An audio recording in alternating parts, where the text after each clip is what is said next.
जय मसीह की। परमेश्वर के नाम की महिमा हो। इस सुंदर समय के लिए प्रभु का मैं एक बार फिर धन्यवाद देता हूँ। आज की रात्रि एक बार फिर एकत्रित होकर परमेश्वर की स्तुति करने के लिए, परमेश्वर की महिमा करने के लिए, परमेश्वर के वचनों से गुणगान करने के लिए, परमेश्वर के वचनों को मनन करने के लिए परमेश्वर एक बार फिर हमारे जीवन में जो अवसर दे रहा है, उसके लिए मैं परमेश्वर का धन्यवाद देता हूँ। पिछले दिनों में परमेश्वर ने हमें बड़े विश्वास योग्यता के साथ चलाया, अपने वचनों के द्वारा हमें हिम्मत दी। उन सभी बातों के लिए मैं परमेश्वर का धन्यवाद देता हूँ।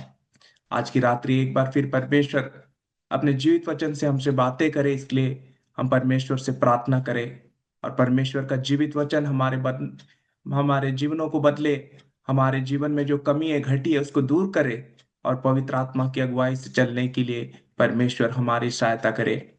आज की रात्रि एक बार फिर हम मनन के लिए हम निकालते हैं मत्ती रचित सुसमाचार पहला अध्याय, उसका 18वें आयत को हम पढ़ते हैं। मत्ती रचित सुसमाचार पहला अध्याय, उसकी 18वीं आयत, मैथ्यू 1:18 वर्स। अब यीशु मसीह का जन्म इस प्रकार से हुआ कि जब उसकी माता मरियम की मंगनी यूसुफ के साथ हो गई, तो उनके इकट्ठे होने से पहले वो पवित्र आत्मा की ओर से गर्भवती पाई गई। हम जानते हैं कि पिछले दिनों में ये संसार सब क्रिसमस बड़े धूमधाम से मनाए 25 दिसंबर को। और 25 दिसंबर को संसार ने प्रभु यीशु मसीह के जन्म को मनाया, और प्रभु यीशु मसीह के जन्म को मनाए। और आज जब हम लगभग 1.5 महीना हो चुका है, हम एक बार लोगों से पूछे कि जो हम 25 दिसंबर को प्रभु यीशु मसीह का जन्म मनाए, उसके बाद हमारे जीवन में क्या बदलाव आया है, या फिर हमारे जीवन में परमेश्वर की उपस्थिति कितनी बनी है, तो मुझे नहीं लगता कि लोग बड़े हियाव से कह सकते हैं कि प्रभु यीशु मसीह का जन्म उनके जीवन को बहुत बड़े रीति से बदला है। तो आज की रात्रि हम मनन करेंगे, जब संसार प्रभु यीशु मसीह के जन्म को आज से 1.5 महीना पहले जब मनाया, तो क्या वाकई में प्रभु यीशु मसीह का जन्म उनके हृदय में हुआ या नहीं। तो आज की रात्रि हम मनन करेंगे। भले हो सकता है कि हम 25 दिसंबर को मनाए नहीं होंगे, लेकिन क्या हमारे जीवन में प्रभु यीशु मसीह का जन्म हुआ है, या हमारे हृदय में प्रभु यीशु मसीह का जन्म हुआ है। तो ये जरूरी है कि हमारा जीवन में या फिर हमारे हृदय में प्रभु यीशु मसीह जन्म ले। यीशु मसीह का जन्म हमारे हृदय में होना जरूरी है, क्योंकि इसमें कहता है प्रभु यीशु मसीह का जन्म जो है पवित्र आत्मा की अगुवाई से हुई। तो हमारा भी जीवन में, हमारे भी जीवन में यदि प्रभु यीशु मसीह का जन्म होना है, तो पवित्र आत्मा की अगुवाई होनी चाहिए। बिना पवित्र आत्मा की अगुवाई से हमारे जीवन में प्रभु यीशु मसीह कभी जन्म नहीं ले सकते। जिस तरीके से 1 कुरिन्थी 12 का 3 में कहता है, जो कोई परमेश्वर की आत्मा की अगुवाई से बोलता है, वह नहीं कहता कि यीशु श्रापित है, और ना कोई पवित्र आत्मा के बिना कह सकता है कि यीशु प्रभु है। तो जो संसार में जितने लोग हैं, यदि वो यीशु मसीह को प्रभु मानते हैं, या फिर प्रभु यीशु यीशु मसीह को प्रभु कहते हैं, उनके हृदयों में पवित्र आत्मा है, और वो पवित्र आत्मा की अगुवाई से ही कहते हैं कि यीशु मसीह प्रभु है। तो हम भले दिसंबर 25 को बड़े धूमधाम से नहीं मनाए, लेकिन हम जानते हैं कि पवित्र आत्मा हमारे अंदर है, पवित्र आत्मा की अगुवाई हमारे अंदर है, यीशु मसीह हमारे अंदर जन्म लिया है करके। तो प्रभु यीशु मसीह हमारे जीवन में कब जन्म लिया, जैसे जो हम वचन पढ़े उसमें कहता है कि बिना पवित्र आत्मा की अगुवाई के कोई नहीं कह सकता कि यीशु प्रभु है। हम जानते हैं कि जब हम पापी थे, पहले तो हम माने कि हम पापी हैं, फिर हम विश्वास किए कि मेरा प्रभु यीशु मसीह संसार में आया, एक मनुष्य की तरह जीवन को बिताया, वो मारा गया, गाड़ा गया और तीसरा दिन जी उठा। और ये जो हम विश्वास किए अपने हृदय में, हम उसे मुंह खोल कर अंगीकार किए। पहले हम माने कि हम पापी हैं, दूसरा हम विश्वास किए कि यीशु मसीह हमारे पापों के लिए मारा गया, और तीसरा हमने अंगीकार किया। तो जब हम उद्धार पाए, तो ये पवित्र आत्मा हमारे अंदर में आया, हम यीशु मसीह को प्रभु के रूप में ग्रहण किए, और उस वचन के आधार पर बिना पवित्र आत्मा की अगुवाई के कोई नहीं कह सकता कि यीशु मसीह प्रभु है। जब हम अंगीकार किए, कि यीशु मसीह प्रभु है, तो पवित्र आत्मा हमारे अंदर में कार्य करना शुरू किया। जो पवित्र आत्मा जो एक निद्रा की अवस्था में थी, एक मरी हुई अवस्था में थी, वो जीवित हुई, और हमारा जो संबंध जो परमेश्वर के साथ था, उसे वापस पवित्र आत्मा ने फिर से उसे बनाया। तो हम देखते हैं कि मरियम जो गर्भवती हुई, वो कोई पुरुष के द्वारा नहीं हुई, लेकिन पवित्र आत्मा के द्वारा हुई। तो ठीक उसी तरह से यीशु मसीह का जन्म हमारे हृदय में भी हो सकता है, हमारे जीवन में भी हो सकता है। वो सिर्फ हमारे काम के कारण नहीं हो सकता, लेकिन पवित्र आत्मा के द्वारा हो सकती है। पवित्र आत्मा के द्वारा तब होगी जब हम अपने पापों को मानकर यीशु मसीह को अपना उद्धारकर्ता के रूप में ग्रहण करेंगे। तो उसके आगे हम पढ़ते हैं कि मरियम जो है पवित्र आत्मा की अगुवाई से या फिर पवित्र आत्मा से गर्भवती होती है। तो उसका 1:19 में हम पढ़ते हैं, सो उसके पति यूसुफ ने, जो धर्मी था और उसे बदनाम नहीं करना चाहता था, उसे चुपके से त्याग देने की मनसा की। तो इस वचन 19वें वचन में हम दो बातें या दो शब्द को देखते हैं, एक बदनाम और दूसरा जो है त्याग। और जब यूसुफ को जब पता चलता है कि मरियम जो है गर्भवती है, तो उसे बदनाम नहीं करना चाहता था और वो चुपके से उसे त्याग देना चाहता था। लेकिन मेरा परमेश्वर हमें हमें हाल आज की रात्रि फिर से प्रोत्साहित करता है, जिस तरह से भजन संहिता 34:5 में कहता है, जिन्होंने उसकी ओर दृष्टि की उन्होंने ज्योति पाई और उनका मुंह कभी काला ना होने पाए। हम यदि यीशु मसीह को ग्रहण किए, यदि हम यीशु मसीह को अपना उद्धारकर्ता के रूप में माने हैं और पवित्र आत्मा हमारे अंदर में यदि काम कर रहा है, तो प्रभु यीशु मसीह हमें कभी लज्जित नहीं होंगे, वो कभी हमें बदनाम होने नहीं देगा, क्योंकि उसकी दृष्टि, उनकी आमीन हालिया पर प्रभु यीशु मसीह की ज्योति हमारे ऊपर है। वो हमारे मुंह को कभी काला नहीं होने देगा। यही चीज मती रचित सुसमाचार 10वां अध्याय 32 और 33 में कहता है, जो मनुष्यों के सामने मुझे मान लेगा, उसे मैं भी अपने स्वर्गीय पिता के सामने मान लूंगा। पर जो कोई मनुष्यों के सामने मेरा इनकार करेगा, उसे मैं भी अपने स्वर्गीय पिता के सामने इनकार करूंगा। तो हम देखते हैं कि मेरा प्रभु यीशु मसीह हमें कभी बदनाम या फिर निंदित होने नहीं देगा, लेकिन प्रभु यीशु मसीह हमारे लिए बात करने वाला परमेश्वर है, और वो ना हमें कभी त्यागेगा। इसलिए आगे कहता है कि हम जानते हैं कि परमेश्वर का वचन हमें हमें सिखाता है कि मनुष्य का सब प्रकार का पाप और निंदा क्षमा की जाएगी, लेकिन आत्मा की निंदा क्षमा कभी नहीं की जाएगी। तो हे मेरे प्रियो, हम जानते हैं, हमें हालिया प्रभु यीशु मसीह हमारे अंदर एक आत्मा को दिया है, जिस पवित्र आत्मा की अगुवाई से हम यीशु मसीह को अपने उद्धारकर्ता या प्रभु के रूप में ग्रहण किए हैं। इसलिए थिस्सलुनी की पत्री 5वें अध्याय उसके 19 से 22 में कहता है, कभी आत्मा को ना बुझाओ। जो प्रभु यीशु मसीह हमें जो आत्मा को दिए हैं, उसे ना कभी ना बुझाओ, लेकिन हम उसमें हमेशा बढ़ते रहे। आगे उसमें कहता है, सब बातों को परखो, जो अच्छी है उसे पकड़ो, सब प्रकार की बुराई से बचे रहो।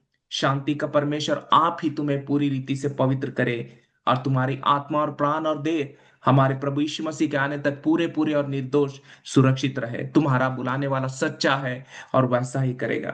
तो हम जो प्रभु यीशु मसीह को अपना उद्धारकर्ता के रूप में ग्रहण किए, यीशु मसीह को अपने प्रभु के रूप में मानते हैं, वो कभी नहीं चाहता कि हम बदनाम हों, वो कभी नहीं चाहता कि हम निंदित हों, लेकिन वो हमारे साथ रहने वाला परमेश्वर है। लेकिन हमें ध्यान देना है, जिस तरीके से कहता है कि पवित्र आत्मा को कभी ना बुझाओ, पवित्र आत्मा को कभी ना बुझाओ, परमेश्वर के पवित्र आत्मा को कभी शोकित मत करो।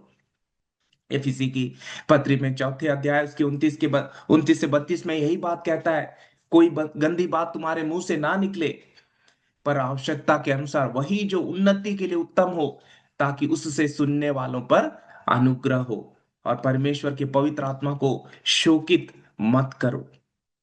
तो हमारा जीवन जो है, हमारा जीवन है, कभी आमीन हाले हम लोभ रहित हो। हमारे जीवन में आमीन हाले जो संतोष परमेश्वर चाहता है, वो हमारे अंदर हमेशा होने पाए, क्योंकि परमेश्वर कहता है कि मैं तुझे कभी ना छोड़ूंगा और ना कभी तुझे त्यागूंगा।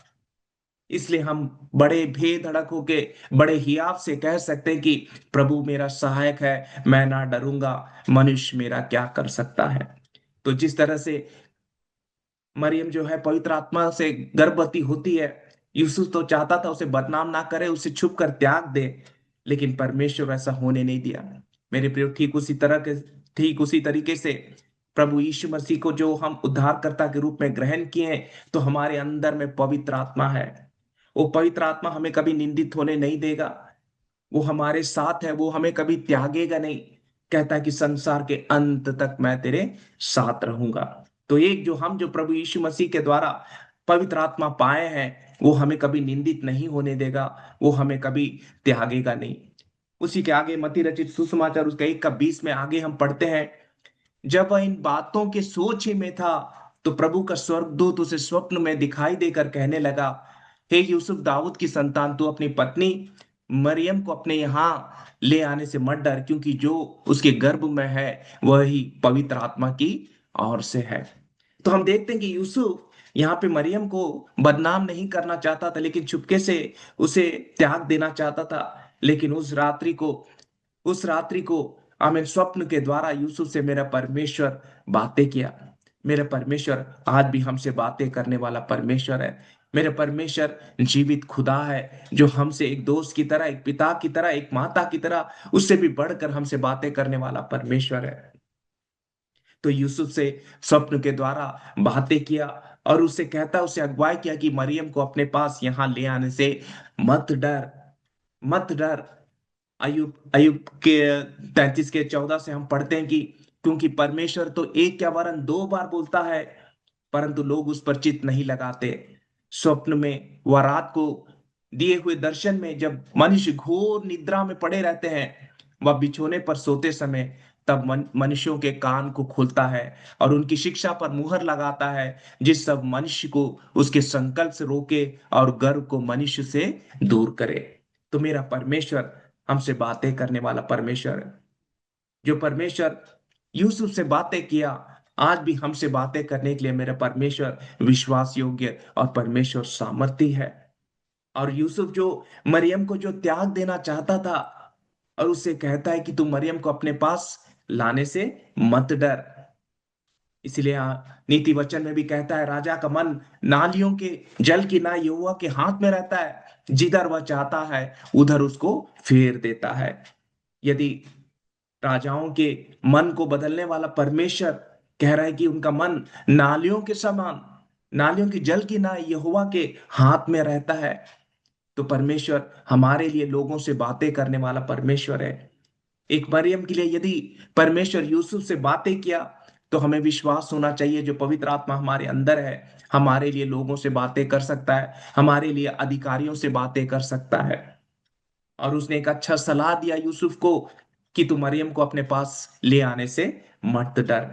इसलिए यूहन्ना रचित सुसमाचार उसके 14 अध्याय में उसकी 26वें आयत में भी कहता है, परंतु सहायक अर्थात पवित्र आत्मा, जिसे पिता मेरे नाम से भेजेगा, वह तुम्हें सब बातें सिखाएगा और जो कुछ मुझ मैंने तुमसे कहा है वह सब तुम्हें स्मरण कराएगा। तो हमारे अंदर में एक पवित्र आत्मा है, जो एक हमारे लिए, हमारे एक अच्छा एक सहायक है, एक हमारा एक अच्छा सलाहकार है, जो हमें समय समय पे सहायता देता है, जो समय समय पर हमें अच्छी सलाह देता है, जो कि सलाह ये दुनिया नहीं दे सकती। इस दुनिया की सलाह में जाएंगे तो हम गिर सकते हैं, लेकिन पवित्र आत्मा की सलाह, पवित्र आत्मा की सहायता में हम रहते हैं, तो हमारा जीवन आशीषित होता है। उस यूसुफ से परमेश्वर बातें किया और मरियम के जीवन को आमीन हालिया उसने संभाला। तो ठीक उसी तरीके से जब हम पवित्र आत्मा की अगुवाई से चल रहे हैं, हमें विश्वास होना है कि परमेश्वर, हमारा जीवन परमेश्वर के हाथों में है, और वो हमें अगुवाई करेगा, क्योंकि वो पवित्र आत्मा हमारे अंदर में दिया है, वही पवित्र आत्मा जो एक सहायक है, जो एक अच्छा सलाहकार है। उसकी मती रचित सुसमाचार उसका 1 का 21 में आगे कहता है, वह पुत्र जनेगी और तू उसका नाम यीशु रखना, क्योंकि वह अपने लोगों का उनके पापों से उद्धार करेगा। तो ये परमेश्वर की योजना थी कि प्रभु यीशु मसीह को इस संसार में भेजे, ताकि उससे हर लोगों के, हर मनुष्य जाति के पापों का उद्धार हो सके। तो उस योजना करने के लिए उसने मरियम को चुना। ठीक उसी तरीके से परमेश्वर की यदि कोई योजना पूरी करने के लिए परमेश्वर हमें चुना है, परमेश्वर हमें बुलाया है, तो हमें विश्वास योग्य होना चाहिए। हमें हमें विश्वास करना है कि परमेश्वर उसे पूरा करेगा। तो परमेश्वर की यही योजना थी कि इस मनुष्य जाति सबों का उद्धार हो सके, इसलिए कहता है कि तू उसका नाम यीशु रखना। उसका नाम यीशु रखना प्रेरितों की किताब 4 का 12 में भी यही कहता है, और किसी दूसरों के द्वारा उद्धार नहीं, क्योंकि स्वर्ग के नीचे मनुष्यों में और कोई दूसरा नाम नहीं दिया गया जिसके द्वारा हम उद्धार पा सके। तो प्रभु यीशु मसीह इस संसार में आए, इस संसार में जन्म लिए ताकि लोगों को उद्धार दे सके। ठीक उसी तरह से प्रभु यीशु मसीह हमारे जीवन में जब जन्म लिए, तो हमारे जीवन में उनका जन्म लेने का सबसे बड़ा यही कारण है कि हम उद्धार पा सके। हम उद्धार पा सके क्योंकि स्वर्ग के नीचे मनुष्यों में कोई और दूसरा नाम नहीं दिया गया जिसके द्वारा हम उद्धार पा सके, और ये पवित्र आत्मा की अगुवाई से ही हो सकती है। फिलिपियों की पत्री 2 अध्याय में भी यही बात कहती है, जिसने परमेश्वर के स्वरूप में होकर भी परमेश्वर के तुल्य होने को अपने वश में रखने की वस्तु ना समझा। प्रभु यीशु मसीह सारी स्वर्ग की महिमा को छोड़कर इस नीच भूमि में आया। उसने परमेश्वर के तुल्य होने के लिए अपने वश में रखने को की वस्तु ना समझा, वह अपने आप को शून्य कर दिया, और उसने दास का स्वरूप धारण किया और मनुष्य की समानता में हो गया, और मनुष्य के रूप में प्रकट होकर अपने आप को दीन किया, और यहां तक आज्ञाकारी रहा कि मृत्यु, हाँ, क्रूस की मृत्यु भी सह ली। इस कारण परमेश्वर ने उसको अति महान नाम भी दिया, और वह नाम जो सब नामों में श्रेष्ठ है, कि जो स्वर्ग में और पृथ्वी पर और जो पृथ्वी के नीचे है वह सब यीशु के नाम में घुटना टेके, और परमेश्वर पिता की महिमा के लिए हर एक जीव अंगीकार कर ले कि यीशु मसीह ही प्रभु है। तो जब पवित्र आत्मा हमारे अंदर में परमेश्वर ने दिया है, वो परमेश्वर प्रभु यीशु मसीह के नाम को ऊंचा उठाने के लिए, जिसके द्वारा परमेश्वर की नाम की महिमा होगी। मरियम ने अपने आप को समर्पित किया, और मरियम जब अपने आप को समर्पित करती है, एक युवा लड़की जिसका मंगनी हुई है, वो गर्भवती होती है। वो कोई पुरुष के द्वारा नहीं, वो पवित्र आत्मा के द्वारा है। ठीक उसी तरह से हम भी, यदि हमारे अंदर में प्रभु यीशु मसीह है, यदि प्रभु यीशु मसीह हमारे अंदर में जीवित है, तो इसका मतलब है कि पवित्र आत्मा हमारे अंदर है। वही पवित्र आत्मा जो एक अच्छा सलाहकार है, जो एक अच्छा दोस्त है, जो एक अच्छा सहायक है, और वो प्रभु यीशु मसीह जो हर एक नाम में श्रेष्ठ है, हर एक नाम में श्रेष्ठ है, हर एक नाम में सबसे ऊंचा नाम है। आमीन। और उसके आगे मत्ती रचित सुसमाचार 1 का 22 में पढ़ते हैं, यह सब कुछ इसलिए हुआ कि जो वचन प्रभु ने भविष्यवक्ता के द्वारा कहा था वह पूरा हो। तो ये परमेश्वर की योजना थी, परमेश्वर की योजना थी कि प्रभु यीशु मसीह के द्वारा इस संसार का उद्धार हो सके। और उसमें कह रहा है कि ये वचन इसलिए पूरा हुआ, वचन प्रभु ने भविष्यवक्ता के द्वारा कहा था वह पूरा हो, क्योंकि परमेश्वर का वचन हमें सिखाता है आकाश और पृथ्वी तो टल जाएंगी, परंतु मेरी बातें कभी ना टलेंगी। तो परमेश्वर ने यदि हमसे कुछ बातें की है, परमेश्वर ने यदि हमसे कुछ बातें बोली है, तो हमें विश्वास करना है कि परमेश्वर उसे पूरा करने के लिए विश्वास योग्य है, परमेश्वर उसे पूरा करने के लिए सामर्थ्य भी है। यदि हमारे जीवन में परमेश्वर ने कोई प्रतिज्ञा रखी है, तो प्रतिज्ञा जरूर परमेश्वर पूरा करेंगे। यदि हम उसकी आज्ञाओं को मानेंगे, यदि हम उसकी इच्छाओं के अनुसार चलेंगे, तो मेरा परमेश्वर विश्वास योग्य है, मेरा परमेश्वर सामर्थ्य है कि हर एक जो योजना परमेश्वर हमारे जीवन में रखा है वो पूरा हो। क्योंकि परमेश्वर का वचन के बारे में कहता है, आदि में वचन था, वचन परमेश्वर था, और वचन परमेश्वर था, वही आदि में परमेश्वर के साथ था। सब कुछ उसी के द्वारा उत्पन्न हुआ, और जो कुछ उत्पन्न हुआ है उसमें से कोई भी वस्तु उसके बिना उत्पन्न ना हुई। उसमें जीवन था, और वह जीवन मनुष्यों की ज्योति थी। तो परमेश्वर की योजना के अनुसार प्रभु यीशु मसीह संसार में आकर अपने उस भविष्यवक्ता के द्वारा जो जो बातें कही गई थी उसको प्रभु यीशु मसीह ने पूरा किया। तो मेरे प्रियो, हमें भी विश्वास होना चाहिए, परमेश्वर भी हमारे जीवन में यदि कोई प्रतिज्ञा दिया है, परमेश्वर ने हमारे लिए कोई योजना बनाई है, तो योजना वो जरूर हमारे जीवन में पूरा होगी। भले आकाश और पृथ्वी टल जाए, हो सकता है कि हमें अभी वो असंभव लगता हो, लेकिन असंभव को संभव करने वाले परमेश्वर हमारे साथ हैं। और जब असंभव को संभव करने वाले परमेश्वर हमारे साथ हैं, तो हमें विश्वास होना चाहिए कि हमारे जीवनों को परमेश्वर बदल सकता है। उसके आगे मत्ती रचित सुसमाचार 1 का 23 में पढ़ते हैं कि देखो, एक कुंवारी गर्भवती होगी और एक पुत्र जनेगी और उसका नाम इम्मानुएल रखा जाएगा, जिसका अर्थ है परमेश्वर हमारे साथ। तो यहाँ पे जो बड़ी जो प्रतिज्ञा थी, हम देखते हैं कि वो पूरा हो रहा है। एक कुंवारी गर्भवती हुई, इससे पहले ऐसी कोई बात घटी नहीं थी। इससे पहले ऐसी कोई बात घटी नहीं थी, लेकिन परमेश्वर अपनी योजना को पूरी करने के लिए जो लोगों की दृष्टि में असंभव थी, परमेश्वर उसे अभी पूरा कर रहा है। और परमेश्वर कह रहा है कि उसका नाम तो इम्मानुएल रखना, जिसका अर्थ है परमेश्वर हमारे साथ। इसका मतलब है कि हमारे साथ एक ऐसा परमेश्वर है, ऐसा परमेश्वर इम्मानुएल हमारे साथ है। प्रभु यीशु मसीह हमारे साथ है। परमेश्वर ने प्रभु यीशु मसीह को इसलिए भेजा ताकि वो हमारे साथ हमेशा रहे।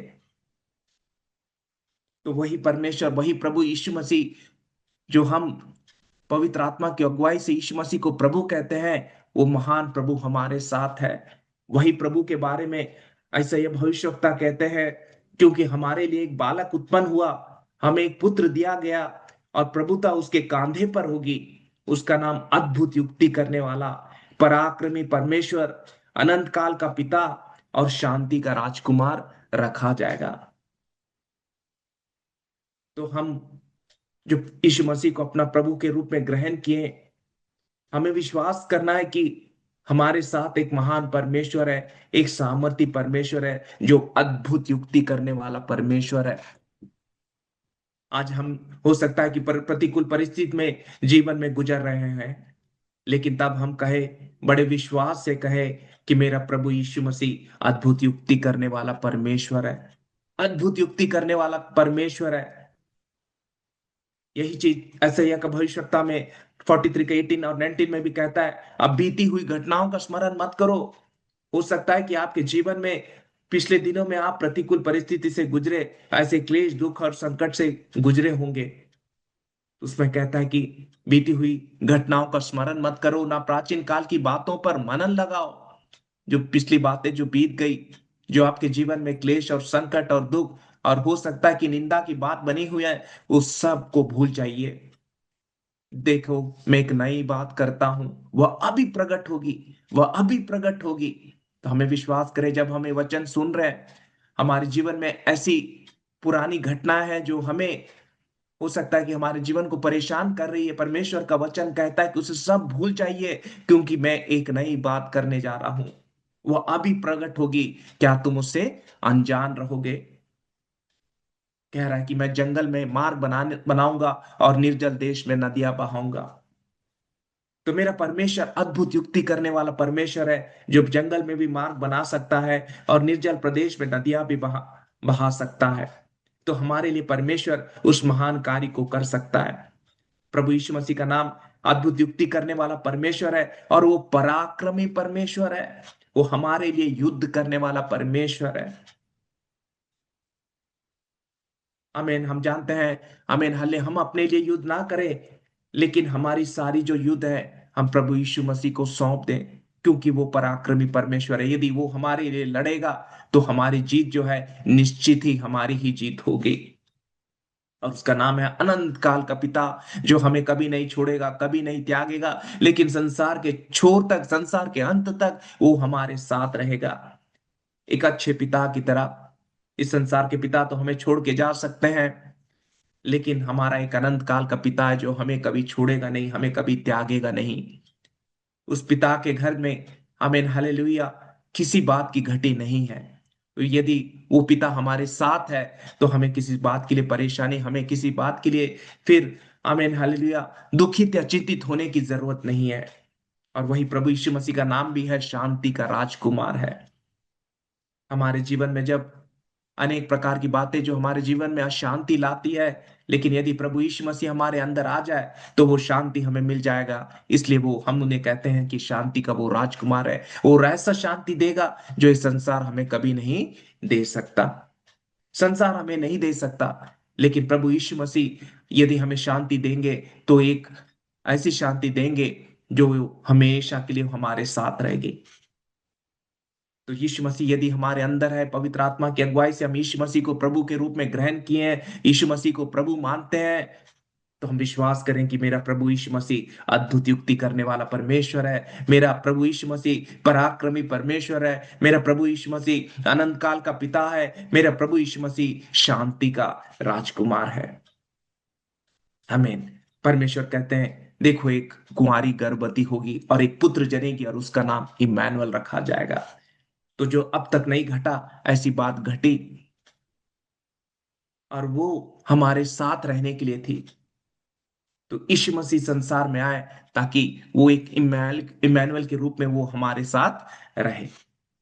और उसके आगे मत्ती रचित उसी में 1 का 24 को हम देखते हैं, सो यूसुफ नींद से जागकर प्रभु के दूत की आज्ञा अनुसार अपनी पत्नी को अपने यहाँ ले आया।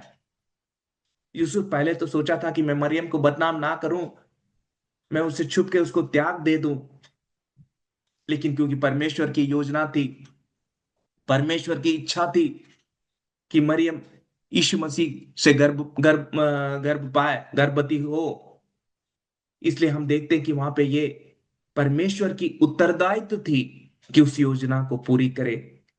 इसलिए परमेश्वर यूसुफ से बातें की स्वप्न के द्वारा, उसे सलाह दिया कि क्या करना है। अब हम यहाँ देखते हैं कि जब यूसुफ नींद से जाकर प्रभु की दूत की आज्ञा के अनुसार अपनी पत्नी को अपने यहाँ ले आया। जब यूसुफ को पता चला कि ये परमेश्वर की इच्छा है, परमेश्वर की आज्ञा है, तो उसने कभी उसने आज्ञा का उल्लंघन नहीं किया। लेकिन जब वो जान लिया कि ये परमेश्वर की ओर से एक योजना है, तो वो तुरंत, हम देखते हैं कि यूसुफ नींद से जागकर प्रभु के दूत की आज्ञा के अनुसार अपनी पत्नी को अपने यहाँ ले आया। उसने उस आज्ञाओं को माना। हम जानते हैं कि विश्वासियों का पिता अब्राहम के बारे में रोमी रोमी 4 अध्याय उसके 3 आयत में कहता है, पवित्र शास्त्र क्या कहता है, यह कि इब्राहिम ने परमेश्वर पर विश्वास किया और यह उसके लिए धार्मिकता गिना गया। अब्राहम परमेश्वर की दृष्टि में एक धर्मी ठहरा क्योंकि वो विश्वास किया। जब परमेश्वर ने उसे बुलाया, उसने अपने देश को, अपने कुटुंबियों को, अपने पिता के घराने को छोड़कर वो एक ऐसे देश के लिए चला गया जिसको वो नहीं जानता था, जिसके बारे में परमेश्वर ने उसे नहीं बताया था। तो हम देखते हैं कि अब्राहम जो है उस आज्ञा मानने से धर्मी ठहरा। वो कोई अपने अच्छे काम से धर्मी नहीं ठहरा, लेकिन जब उसने परमेश्वर के वचन को माना, परमेश्वर की आज्ञाओं को माना, तो हम देखते हैं कि वो विश्वासी, जो विश्वास के कारण वो धर्मी ठहराया जाता है। पहली की शमूएल की पहली किताब उसके 15 आयत में 22 में भी हम देखते हैं, जब साउल परमेश्वर की आज्ञा को नहीं मानता है, तो शमूएल साउल से कहता है, सुन, मानना तो बलि चढ़ाने और कान लगाना मेढ़ों की चर्बी से उत्तम है। तो परमेश्वर हमसे चाहता है कि हम परमेश्वर की आज्ञाओं को माने, परमेश्वर की आज्ञाओं को हम अपने जीवन में पूरी करें, क्योंकि बलि चढ़ाने से भी उत्तम यही है कि हम परमेश्वर की आज्ञाओं को माने। आमीन, हालेलुया। क्योंकि मेरा परमेश्वर प्यासी भूमि पर जल और सूखी भूमि पर धाराएं बहाने वाला परमेश्वर है, और सारे वंश पर अपनी आत्मा और हमारी संतान पर आशीष उंडेलने वाला परमेश्वर है। तो जिस तरह से यूसुफ ने परमेश्वर की आज्ञा को माना, ठीक उसी तरह से हम भी आज्ञा मानने वाले हो जाए। यदि पवित्र आत्मा हमारे अंदर है, पवित्र आत्मा जब हमें अगुवाई करती है, पवित्र आत्मा जब हमें निर्देश देती है, पवित्र आत्मा जब हमें सलाह देती है, जब हम परमेश्वर की आज्ञाओं को जानते हैं, तो उस आज्ञा को पूरी करने के लिए हम तत्पर हो जाए। क्योंकि परमेश्वर यही चाहता है कि हम अपनी सारी परमेश्वर के द्वारा दिए गए सारी आज्ञाओं को हम पूरा करें। यूसुफ तो चाहता था कि मरियम को बदनाम ना करे, उसे त्याग दे, लेकिन परमेश्वर अपनी योजना को पूरी करने के लिए स्वप्न के द्वारा उससे बातें किया, स्वप्न के द्वारा उसे बातें दिया, उसे हिदायत दिलाया, और यूसुफ उस आज्ञा को मान लिया और मरियम को अपने पास ले आता है। उसके मत्ती रचित सुसमाचार 1 का 25 कहता है, और जब तक वह पुत्र ना जनी तब तक वह उसके पास ना गया, और उसने उसका नाम यीशु रखा। हम देखते हैं कि अब जो वो बड़ी प्रतिज्ञा, जो बड़ी योजना परमेश्वर की थी, वो प्रतिज्ञा पूरी हो रही है। यीशु मसीह, प्रभु यीशु मसीह का जन्म हो रहा है। प्रभु यीशु मसीह का जन्म हो रहा है। मरियम अपने आप को समर्पित करती है। मरियम अपने आप को समर्पित करती है। हाँ प्रभु, मैं, मेरी मंगनी तो हो चुकी होगी, लेकिन आपकी जो इच्छा है मेरे जीवन में प्रकट होने पाए। मरियम अपने अपने को पूर्ण रीति से समर्पित करती है। यूसुफ भी, जब उसे पता चलता है कि ये परमेश्वर की योजना है, परमेश्वर की आज्ञा है, वो भी अपने आप को समर्पित करता है। और जब दोनों आमीन अपने आप को समर्पित करते हैं, हम देखते हैं कि वहां पे परमेश्वर की जो महान योजना है वो पूरी होती है। यीशु मसीह का जन्म होता है और वो उनका नाम यीशु रखते हैं। यदि परमेश्वर हमें भी हमारे जीवन में कोई प्रतिज्ञा दी है, परमेश्वर ने यदि हमें कोई आज्ञा दी है, तो हम उसे पूरा करने के लिए तत्पर हो जाए। उसे पूरी रीति से माने। आधा अधूरा नहीं, लेकिन उसे पूरी रीति से मानने के लिए हम मेहनत करें। हबाकुक 2:2 और 3 कहता है, यहोवा ने मुझसे कहा, दर्शन की बातें लिख दे, वरन पटियाओं पर साफ साफ लिख दे, कि दौड़ते हुए भी वे सहज से पढ़ी जाए। क्योंकि इस दर्शन की बात नियत समय में पूरी होने वाली है, वरन इसके पूरे होने का समय वेग से आता है। इसमें धोखा ना होगा। चाहे इसमें विलंब भी हो, तो भी उसकी बाट जोते रहना, क्योंकि वह निश्चय पूरी होगी और उसमें देर ना होगी। आज की रात्रि, यदि आपके जीवन में परमेश्वर ने कोई प्रतिज्ञा दिया है और आपको लग रहा है कि वो विलंब हो रही है, वो देर हो रही है, तो आज की रात्रि इस वचन को ले लीजिए, क्योंकि परमेश्वर का वचन कहता है दर्शन की बात नियत समय में पूरी होगी, वरन इसके पूरे होने का समय वेग से आता है। आज जो आपको विलंब लग रहा है, परमेश्वर का वचन कहता है कि उसका पूरा होने का समय वेग से आता है, इसमें कभी कोई धोखा ना होगा। यदि विलंब हो भी रहा है, तो आप हियाव से कहिए उसकी बाट जोते रहिए, क्योंकि वो निश्चय पूरी होगी और उसमें देर ना होगी। तो परमेश्वर की योजना थी कि यीशु मसीह को इस संसार में भेजे, और वो पवित्र आत्मा के द्वारा मरियम गर्भवती होती है। तो हमारे जीवन में भी आज की रात्रि हम जांचे, क्या यीशु मसीह मेरे जीवन में है? यदि जब मैं उद्धार पाया था, तब यीशु मसीह मेरे जीवन में जन्म लिए थे, क्या आज भी यीशु मसीह मेरे अंदर है? ये सिर्फ पवित्र आत्मा ही हमें अगुवाई कर सकती है। क्योंकि जैसे हम पढ़े, पवित्र आत्मा की अगुवाई से ही हम कह सकते हैं कि यीशु मसीह प्रभु है। और जिस तरह से मरियम और यूसुफ अपने आप को समर्पित करते हैं, तो हम देखते हैं कि परमेश्वर की वो महान योजना जो है उनके जीवन में पूरी होती है, और पवित्र आत्मा उनकी सहायता करता है, उनकी अगुवाई करता है, उन्हें सलाह देता है कि समय समय पे क्या करना है। आज की रात्रि हम अपने जीवनों को जांचे, जो हम यीशु मसीह को अपना उद्धारकर्ता के रूप में ग्रहण किए। यदि जो कोई भी सुन रहे हैं और यीशु मसीह को अपने जीवन में उद्धारकर्ता के रूप में ग्रहण नहीं किए, मैं आपसे अनुरोध करता हूं कि यीशु मसीह को अपना प्रभु मानिए। यीशु मसीह को अपना उद्धारकर्ता के रूप में ग्रहण कीजिए, क्योंकि इस आकाश के नीचे, इस पृथ्वी में ऐसा कोई नाम नहीं है जिसके द्वारा उद्धार हो सके। सिर्फ यीशु मसीह के नाम में ही उद्धार है। क्योंकि उसने अपनी महिमा, स्वर्ग की महिमा को छोड़कर इस संसार में आकर अपने आप को शून्य किया। इसलिए परमेश्वर ने उसे एक अति महान नाम दिया, जिस नाम के आगे हर एक घुटना टिके, हर एक जीभ अंगीकार करे कि यीशु मसीह प्रभु है। सब पिता परमेश्वर के नाम के लिए होने पाए। और जो यीशु मसीह को अपने उद्धारकर्ता के रूप में ग्रहण किए, आज की रात्रि एक बार फिर हमारे जीवनों को जांचे, क्या पवित्र आत्मा मेरे जीवन में कार्य कर रही है? क्या मैं पवित्र आत्मा की अगुवाई से मैं अपने जीवन को बिता रहा हूं? क्या पवित्र आत्मा मुझसे बातें कर रहा है? जिस तरह से यूसुफ से परमेश्वर ने बातें किया, क्या परमेश्वर हमसे बातें कर रहा है?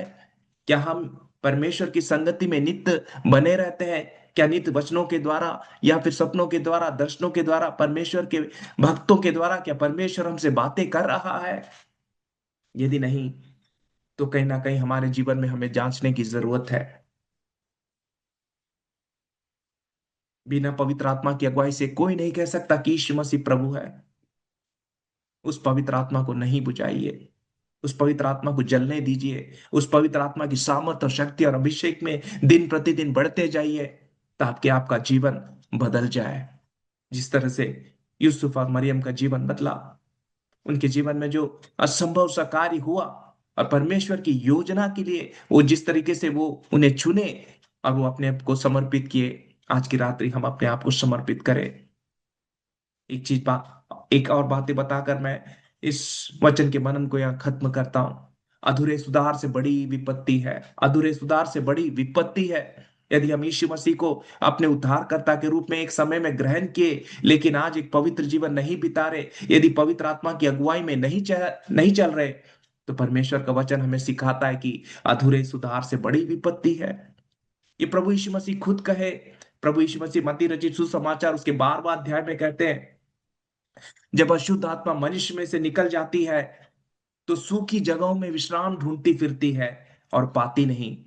तब कहती है कि मैं अपने उसी घर में जहां से निकली थी लौट जाऊंगी, और आकर उसे सूना, झाड़ा बुहारा और सजा सजाया पाती है। तब वह जाकर अपने से और बुरी 7 आत्माओं को अपने साथ ले आती है, और वे उसमें बैठकर वहां वास करती है, और उस मनुष्य की पिछली दशा पहले से भी बुरी हो जाती है। इस युग के बुरे लोगों की दशा भी ऐसी ही होगी।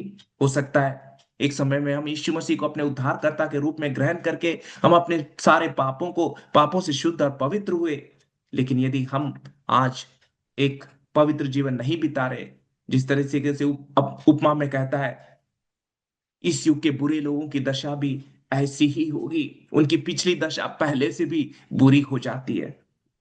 आज की रात्रि परमेश्वर हमें एक बार फिर अवसर देता है कि हमारे जीवनों को समर्पित करें, हमारे जीवनों में पवित्र आत्मा की अगुवाई के लिए परमेश्वर से प्रार्थना करें। हमारे जीवन में यदि कमी और घटी है, तो परमेश्वर से, प्रभु यीशु मसीह से प्रार्थना करें कि प्रभु मुझे शुद्ध और पवित्र कर, उस पवित्र आत्मा की पूरी अगुवाई में चलने के लिए मेरी सहायता करना।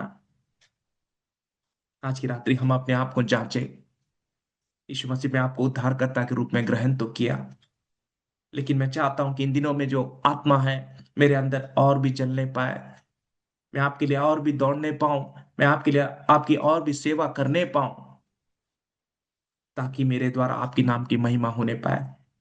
जिस तरीके से यूसुफ और मरियम ने अपने आप को समर्पित किया और उनके जीवनों में परमेश्वर की महिमा प्रकट हुई, और हम देखते हैं कि उनके द्वारा अनेक लोग आशीषित होते हैं। तो आज की रात्रि परमेश्वर हमें चुना है, हमें बुलाया है, ताकि हम दूसरे लोगों के लिए एक आशीष का कारण बन सके। अधूरे सुधार से बड़ी विपत्ति है।